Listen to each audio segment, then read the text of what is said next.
Hello, lacrosse friends. Welcome once again to Lacrosse Link, your link to all things lacrosse. I am Steven Stamp, your host. Very pleased this week to be joined by Premier Lacrosse League Max Adler of Chaos LC and IBLA National Champion Beaver of the Seneca Marksmen. Two terrific interviews with some fine athletes. Very pleased to have you along with us. Make sure you share, like, and please let your friends know. Subscribe to the channel, and we're very excited to have you with us here on Lacrosse Link. Remember, stick around for the rundown at the end as well. Beautiful play, Aaron Greyeyes. He is having himself a tournament. He made the save regardless of the crease call, and that shows he is at his acrobatic. In the middle, it just bounces off, but it's picked up and scored.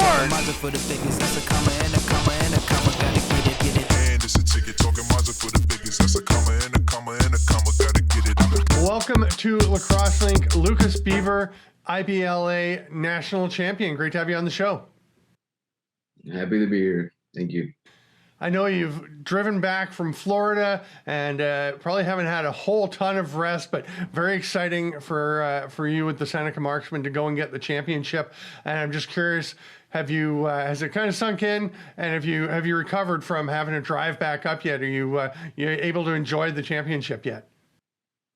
No, to be honest, I haven't. The soreness hasn't kicked in yet, but the thrill and everything of winning of it, it kicked in as soon as we won it.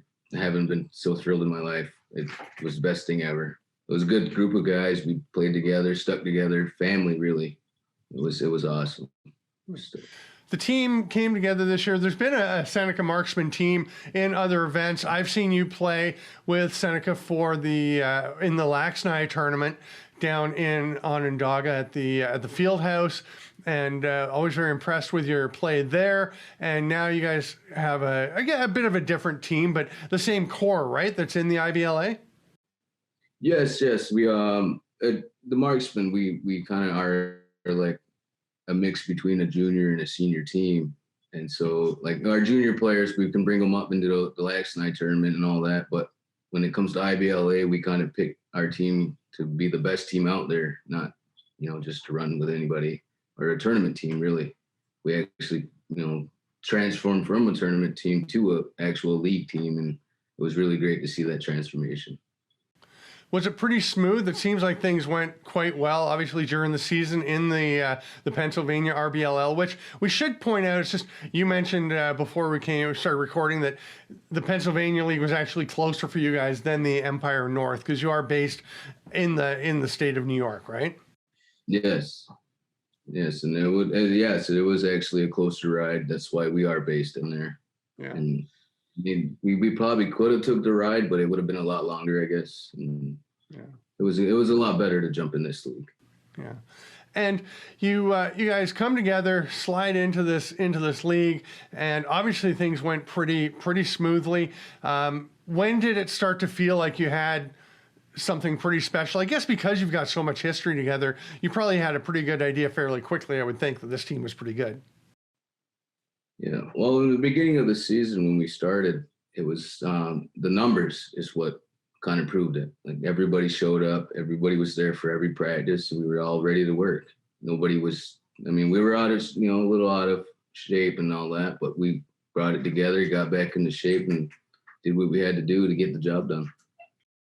And it's obviously been a while since people have gotten to play. There haven't been a lot of opportunities to play over the last couple of years, so you're always shaking some rust off and getting ready to go, but then you get through the regular season.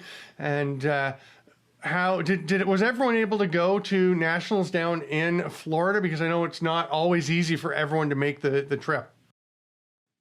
No, some guys couldn't make it.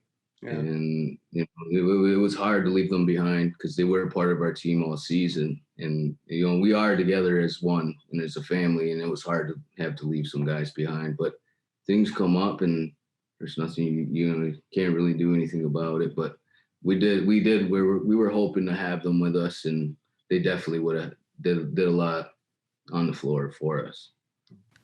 Speaking of family members who who were left behind, I'd like you to touch on the jersey behind you. You've got a great setup there with the trophies and the helmet, but the jersey is pretty special for you guys, right? Yes, that's that jersey is very special to the team. His name was Andrew John. He was one of our best players. He was a good guy, great brother of the team, great guy, hardworking. You know, you couldn't ask for a better teammate. He was always there to stick up for one guy, even no matter what happened. He'd just be the guy to be there for anybody. So just a great friend to anybody, good teammate. I wish we could have had him there, but And he passed away this summer, right? yeah, he passed away during our season, and you know it touched a lot of us. It broke a lot of our hearts during the season. You know, but we had to keep pushing through it, and we held each other together, and it was hard. It's very hard.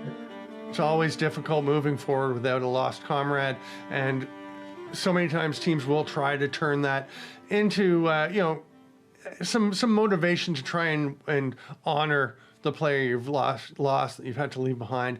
And you guys obviously came together, played very well at the tournament. What was it like when you got down there? And it's a lot of lacrosse in a very brief period of time. Yeah, it was nice to be down in Florida for the Nationals. It was a different environment. You know, a lot of us there's some of us that didn't get to experience a national tournament like that. And, you know, it was definitely a good experience for some of us. And the weather was nice. The play, the overall, everything was nice. It was a good hospitality. Nobody was, anything like that. It was awesome. It was a good environment, good event. I loved it. You guys did very well, obviously winning the championship, but you looked strong throughout the tournament.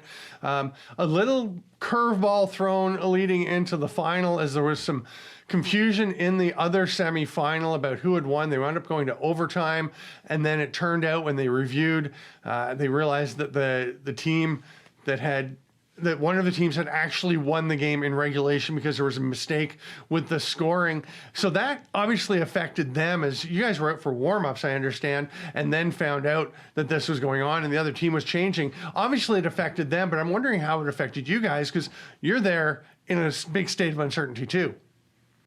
Yes, we were ready. You know, it definitely was a curveball where we had to, go from being ready to like, what's going on here? You know, we were kind of didn't know what was going on. Just, hey, trying to figure out ourselves what really was going on. But when we figured it out, we stuck together and kept our mind on the game and just stuck with that. I think helped us staying on the floor and actually warming up and moving around and all that kept us in the game. I think if we went to the locker room, we kind of would have maybe came out a little slow, but we would have got it together. Yeah, you did come out very fast. You guys ran away early in the game and just it never really got close. Did you just, as you kept going through the game, did you guys just feel like, don't let up, just push it, it's the final, just close it out? Yeah, well, our one of our captains, he brought us to the huddle and had one of the best speeches ever, and that motivated the whole team. And let me say the speech. This is what he said. He said, "Run with me today and walk with me forever." That just touched everybody. We all got pumped up. It was the best thing you could ever say during a moment like that, and we did. And the meaning of that is, you give your all, and act like it's your last game, and that's exactly what we did. We ended up winning that game 10-2. We left it all on the floor, but gave it 110% the whole way through. Nice. And then obviously y'all have the big celebration before you have to take off and hop into the vans grouped. I know Asa Washburn was saying, your manager for the team was saying, staff in one van and players in other vans, and, sticking to protocols and things, and a long drive. You said, the soreness hasn't kicked in, but you've been enjoying the victory already. Oh yeah. It was a long haul. I can say that. It was definitely forever. It felt like we all just wanted to get home, be with our families, let them enjoy the thrill we got out of this cup we won. And then they get, it's here. I'm still speechless myself about this. I don't know, it's awesome. It's just a great feeling to be able to bring this back home to our nation and our reservation. because not so many things come back to our reservation like this, and bringing this home to our reservation, to our people, it's the best thing ever. And I hope for years to come that our younger generations come up and win this, and have an opportunity like we did to go. And it was very great. And I think us starting this will, give them that opportunity to get off the reservation and go and have a better life, really. Really well put, Luke. I appreciate you coming on, and once again, congratulations. Thanks so much for coming on Lacrosse Link, and all the best to you and the rest of the Seneca Marksmen as you move forward into your next challenges. Yes, thank you. And we're looking forward into next year. We're already planning on trying to go back. So I hope like we get there.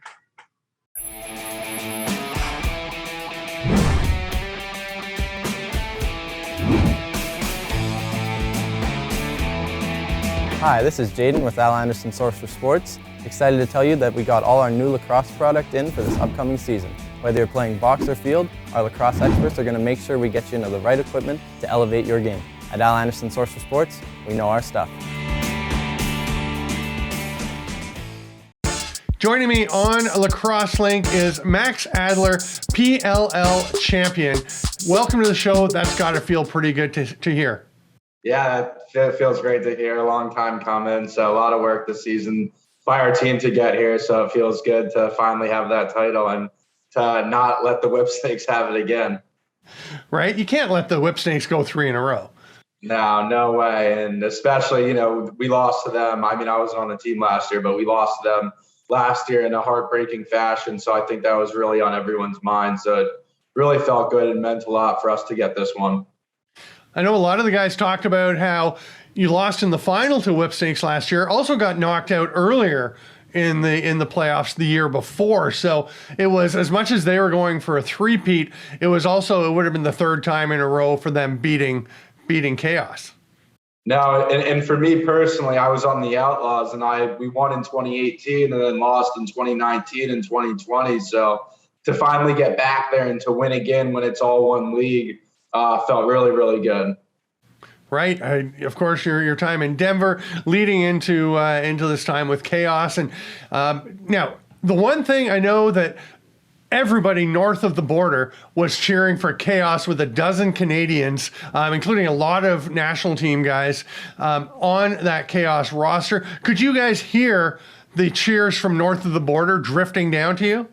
Yeah, I mean, I don't know if we could hear it, but we definitely felt it, and definitely felt the support from up north. I've been lucky enough to play with some of the Canadian greats like John Grant Jr., Zach Currier, Dylan Ward, Matt Gilray with the Outlaws. So then, to play with Josh Byrne and the whole Buffalo crew is really awesome. And, you can definitely feel that Canadian support. And, more so than just, I think, their style of play often gets talked about, but I think what doesn't is how selfless they are and how great of teammates they are. And I think that's just a kind of a Canadian characteristic. Actually, I was just thinking Kyle Jackson, who lives in Connecticut with me, just like they're just, amazing players, and you hear a lot about their box background, but they're also some of the best teammates I've ever had.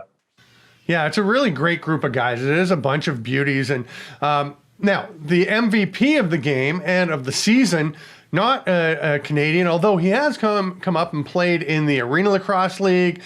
He's played in MSL. So Blaze Reardon, of course, in all those cases, he was playing as a forward. One of the big storylines that people like to throw around is he's a forward inside, a goalie outside. But boy, he had such a huge impact on that game. I thought both in some of the big saves he made, but also his willingness and ability at jumping out into the play occasionally to grab a ground ball or just impact the way that opponents are able to play around the crease. Yeah, I mean, he's unbelievable. And it's not just, making all these saves, but he makes them at the biggest times of the game. He's playing the hardest position in the sport, and maybe any sport. And he's absolutely dominating. And I don't even think there's any argument for who I think he was by far the best player. Without him, our team, there's games he won us single-handedly, and there's games he really carried us through. And the consistency we got from him was, I mean, it's just unbelievable how I've never seen anything like that. The season he had, I've never seen anything like it in any sport, just how completely dominant he was and his ability to completely take over games. And once again, I mean, he's the captain of our team, and it's the leadership aspect of it too is just as impressive as his play. It's never about him. He could have cared. He really didn't care about the MVP. He just wanted us to win a championship, and that was his main focus, and that was our main focus. And it starts from the top down. I loved the interview when they presented him the MVP award. They had a quick interview with him. He was pretty fired up. Did drop an F-bomb on live TV, but he also had the bottle. I assume that was Pink Whitney. I'm not even sure what he had in the other hand. He just kind of grabbed the MVP trophy in one hand and was like, "Okay, thanks," but it's all the guys that did it. And it was such a team kind of a way to accept that trophy too. Yeah, I honestly don't even know if that MVP trophy made it back with him. I think he kind of forgot about that and was more focused on the Pink Whitney. So, but no, it really says a lot about him and a lot about our team. So, he's an awesome person to play for. And if, you're not willing to sell out for someone like that, it's awesome. So he's the best teammate that I could ask for. Just another beauty, kind of an honorary Canadian, as I mentioned. And I think, a lot of people north of the border do still hold on. We're big Dylan Ward fans, great box and field goalie. And, there's the debate, especially when they're on the same team, who's the best goalie. And Ward is fantastic, but I think it'd be hard to argue that against Blaze as the best goalie right now and certainly in the last few weeks. Definitely. I mean, and Dylan Ward's one of my best friends also, but I mean, this season, looking at this season, I don't think there's any argument to that. But Dylan Ward's also an absolutely phenomenal goalie and great teammate also. And I honestly think playing with both of them, they both have the ability to kind of completely take over and win games with, even though Blaze isn't playing like a high arc, I still think with his like butterfly approach, they have a little bit of an unorthodox style of goalie play. So yeah, I mean, I think they're both similar in that regard of just really being able to get in shooters' heads and take over games when they need to. The other huge element I thought in the game, I mean, the offense was great. Chase Fraser scoring a bunch of goals, just getting all the passes from, Josh Byrne, Dane Smith. I thought the offense was really good, played very cohesively. But to me, one of the absolute key elements was how well the defense played as a unit. I thought very appropriate that the defender of the game was the entire Chaos unit, because how could you pick? I mean, you could say Newman was great, Rowlett was great. All these guys played very well, but it really was a complete cohesive effort. Definitely. And I mean, you talk about like our close defenders, but also our short stick defenders were really phenomenal all season. Mark Lassini, Resch, I mean, just all of them. Ian McKay, who I don't even think of as a short stick defensive midfielder. It's just like they're so cohesive and just always on the same page. And, being able to just play so well together, I think it really speaks a lot to them and, the type of players they are. I mean, you see Glassini, kind of the culture of our team, selling out for every, chasing. He had a couple huge chase downs for us on the end line, blocking shots like he always does. So it's, kind of see that gets you pretty fired up to do whatever you need to do to win.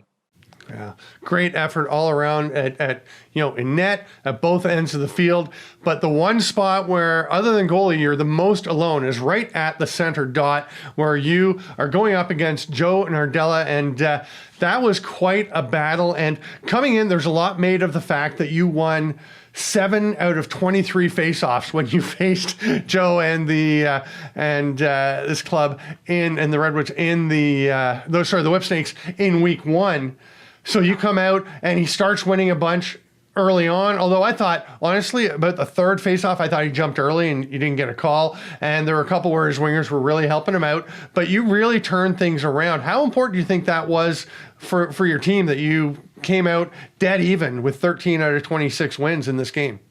Yeah, I mean, I think it was important. Definitely got off to a slow start, but I really think it was more so once kind of getting all our wings on the same page, and I think is a face-off unit we really settled in, because there were some clamps in the second half I didn't win, and we were still coming up with those balls. So it is a really, I know it like starts off 1-on-1, but it's a really, 3-on-3 matchup. So I think just figuring that out. And then what's also great is Coach Towers was an All-American faceoff guy and midfielder at Brown. So he understands the position, and he was kind of able to help me see some exit points that I wasn't seeing and was able to take advantage of a little bit more in the second half. And I mean, my focus is not all faceoffs are created equal. So I train and I want to win those big faceoffs in the second half. And I think as a faceoff unit, we were really able to do that. But yeah, more so than anything else, I just think our wings played really, really well. And we worked really, really well together as a unit, especially in the second half of the year. I think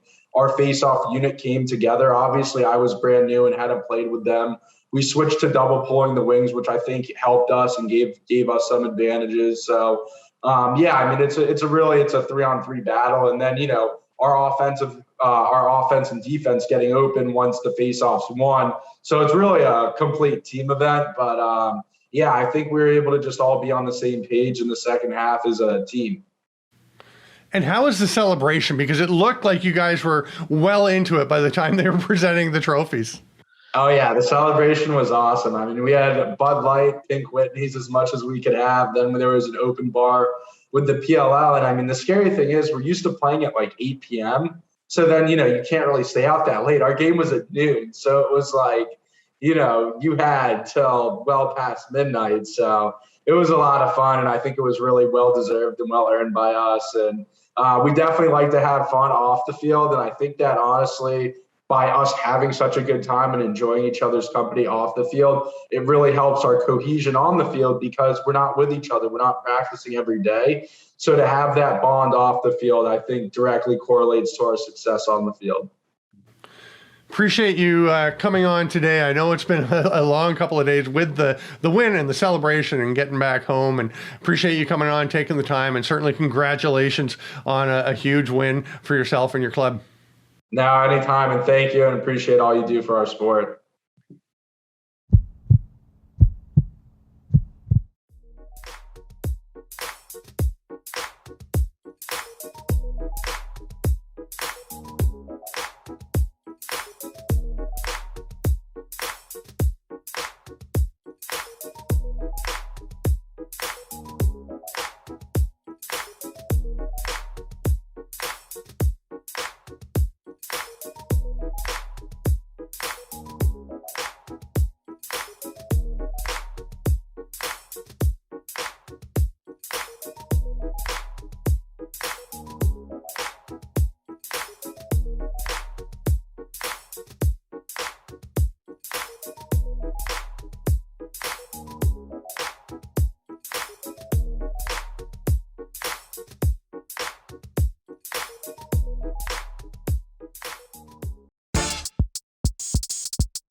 All right, lacrosse friends, thanks for being with us here on Lacrosse Link through the interviews, terrific interviews with Max Adler, the PLL champion, and Lucas Beaver, the IBLA champion.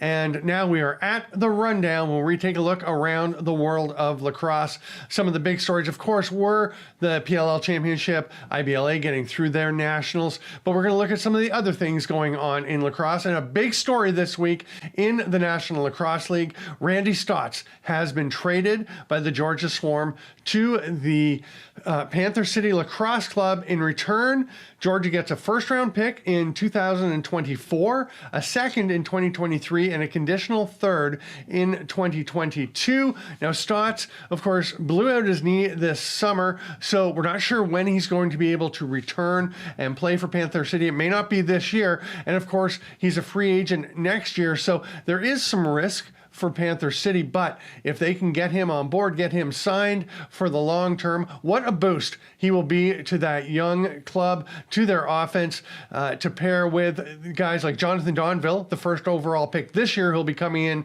in a year from now, as well as expansion draft picks on the right side. Patrick Dodds and Charlie Kitchen. They also took Connor Kelly in the expansion draft. So some young, talented players. And Stotts, one of the best in the business, a top 5 scorer last season and one of the absolute best on an NLL floor. So a big trade for Panther City if that all works out for them. And on the other side, for Georgia, they get to keep stockpiling talent, restocking their cupboards as they have tended to do so well over the years. We'll see how it works out. If it works out for Panther City, that could be a bargain for them. If there are issues with the knee, the rehab, if Stotts doesn't wind up coming back, then it turns into a great deal for Georgia. So a little bit up in the air on that one, but a very interesting trade for sure. Georgia also traded away another player. They've accumulated quite a few lefty forwards in the last couple of drafts, guys like Tanner Buck and other players. And of course, they've got Shane Jackson. And so they traded Sam Firth to Colorado for a conditional 5th round pick in 2022. So I like that pickup for Colorado, gives them some depth on the left side. Firth, I think, very talented. I think he was underdrafted. Georgia got him very late in the draft and was a real bargain. And now they're getting to replace the pick that they used on him again down the road. And finally, in the rundown this week, CUFLA season gets underway. The Canadian University Field Lacrosse Association gets started a little bit later than usual because schools couldn't start until this past weekend because of COVID protocols and just rules put in place by several of the teams that are part of CUFLA. So 12 of the 13 teams playing this year. McGill not able to play. We've talked about that a bit, and we'll have Nick Subri on the show when we do a CUFLA edition next week to talk about that. But the other 12 teams did play, except for Western, the 4-time defending champions. They'll kick things off in the coming week. In the East Division, Bishops downed Queens 16-7. We had Ottawa 11 and Carleton 6. In the Central Division, Trent beat Toronto 10-3. Nipissing, who will be hosting the Piscataway Cup this year, kicked off with a bang, winning 21-2 over Laurentian. And in the West Division, Guelph blanked Laurier 14-0, and Brock beat McMaster 15-6. Again, the top 2 teams from each division will advance to the Piscataway Cup after a playoff weekend. So someone in the West, that's the big story that's developing. Someone in the West who's a perennial power is going to be on the outside looking in and could well wind up even the division champion playing on the Friday night in the semifinals at the Piscataway Cup instead of getting a top seed, depending how things play out. Because with 3 divisions, you aren't assured a top seed by winning your division. And with the Western Mustangs, the Brock Badgers, and the Guelph Griffins all so competitive year after year, it should be very interesting. Of course, it's been a couple years since they played, so hard to say exactly how things will play out, although the teams that were powerhouses 2 years ago seem to largely have carried that over into this 2021 CUFLA season, which is now started. Can't wait to get out to a field and check out a game. Hope you all get to enjoy some of the games that some are being streamed. I know that the Brock games are streamed. Trent, I believe, is streaming their games this year. We'll see how other things go. And the Piscataway Cup will be streamed live. I'm looking forward to being there with the play-by-play for, I think that will be my 10th straight Piscataway Cup. I'm going to have to double check my math on that. But anyway, that will wrap it up for the rundown. That will wrap it up for this episode of Lacrosse Link. Thank you so much, lacrosse friends, for being with us. I am Steven Stamp, your host. Make sure you like and subscribe to the page. Share it with your friends. Spread the word of Lacrosse Link, your link to all things lacrosse.